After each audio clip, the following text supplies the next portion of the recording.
A reading from the Holy Gospel according to Luke, chapter 5, verses 1 to 11. The passage is taken from the Message version of the Bible. Once, when he was standing on the shore of Lake Gennesaret, the crowd was pushing in on him to better hear the word of God. He noticed two boats tied up. The fishermen had just left them and were out scrubbing the nets. He climbed into the boat and was Simon's, and asked him to pull out a little from the shore. Sitting there using the boat of pulpit, he taught the crowd. When he finished teaching, he said to Simon, "Push out into deep water and let your nets out for a catch." Simon said, "Master, we have been fishing hard all night and haven't caught even a minnow. But if you say so, I will let out the nets." It was no sooner said than done. A huge haul of fish, straining the nets past capacity. They waved to their partners in the other boat to come help them. They filled both boats, nearly swamping them with the catch. Simon Peter, when he saw it, fell to his knees before Jesus.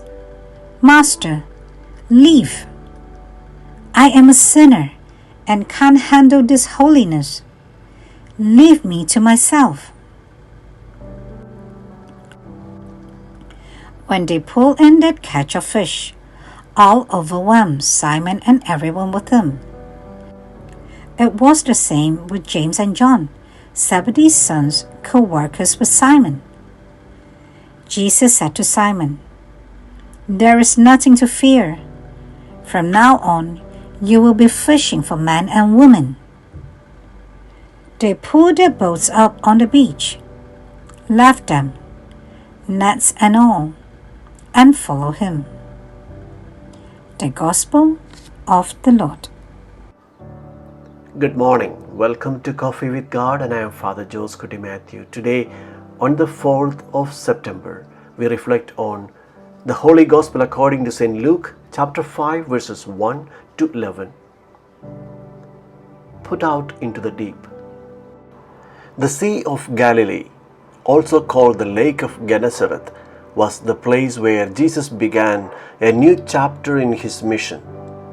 No longer confined to the synagogue, he went to the lakeside, to the roads, to the places where ordinary people worked and struggled. His pulpit became the abode, and his listeners, the crowds hungry for the word of God.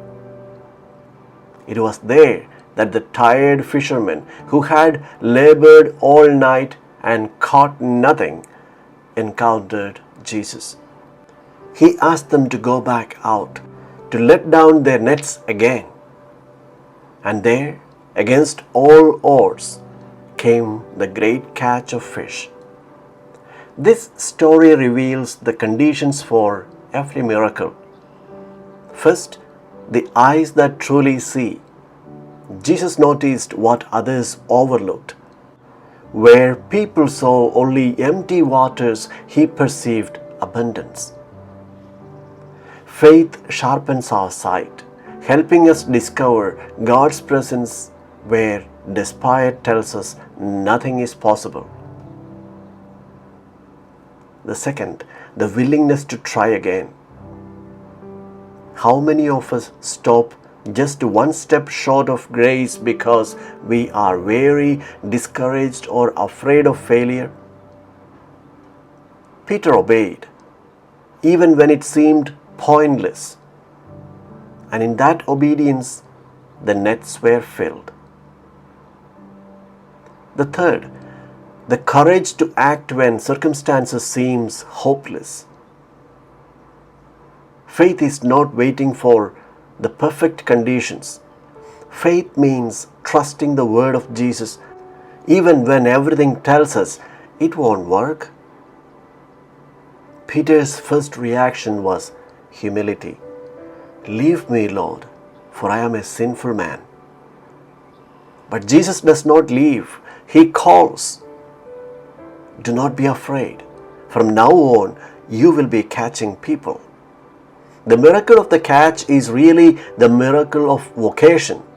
Jesus calls each of us to trust, to follow, and to discover that with Him, even empty nets can overflow with life.